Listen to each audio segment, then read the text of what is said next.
отбора на Илия Царски автоцарен сервис. Георги Митев с номер 148 в клас RC5 Citroen Saxo.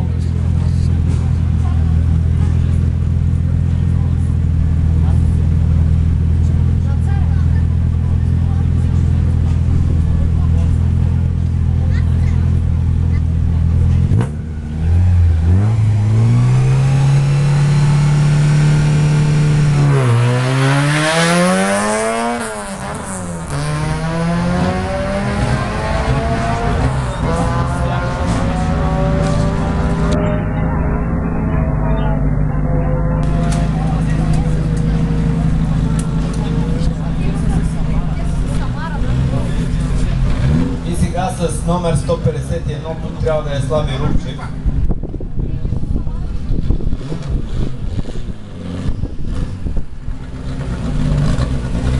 Ако не това трябва да е Лада идеална паста на едно си подготвено от един много известен български пилот в миналото Тодор Тотев от гостията, който по-късно се качи на едно легендарно БМВ, който отгласеше планинските пазари в България. Слави Рубчев има възможността да кара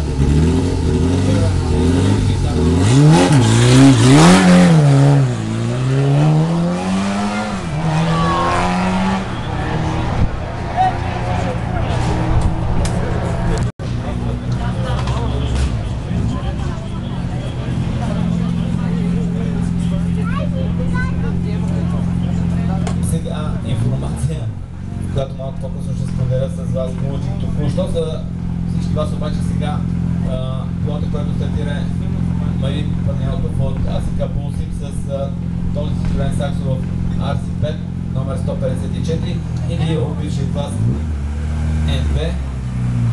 Сега всъщност бивши и настоящ, все още в България имаме какво да променяме, но едно от нещата се стои в тази година. Аз се сблъсквам наистина тази изцяло нова регулация в регламента, който въведе Техническата комисия към Българската федерация по автомобилен спорт. Наистина малко ме затрудни, смея да кажа, но ще се справим. Някакъв въпрос е, че тези автомобили наистина по някакъв начин приравнени към тези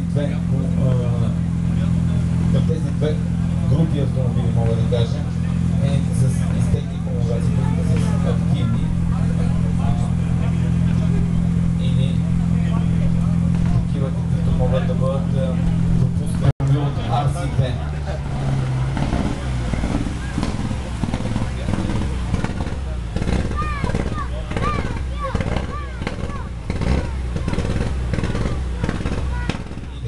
Човек много близък до Георги Василев, който сега вече има възможността да кара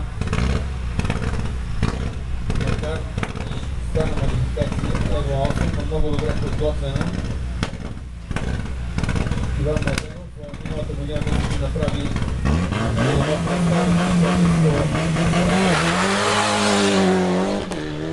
и сега вече в Toyota Георгиев, също такива на Пулсим. Toyota Георгиев с Peugeot 306 в HC3.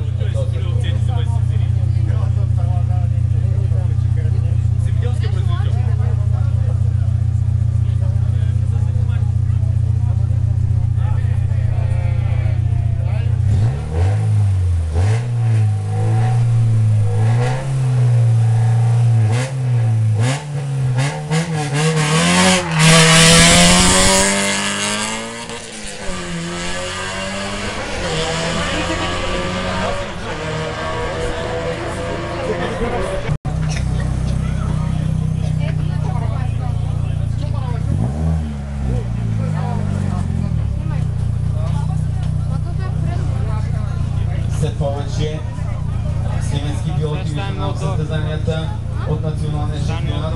Раус на пълнен списък и на домашната превара.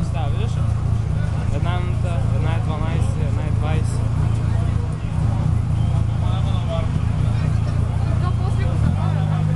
Да.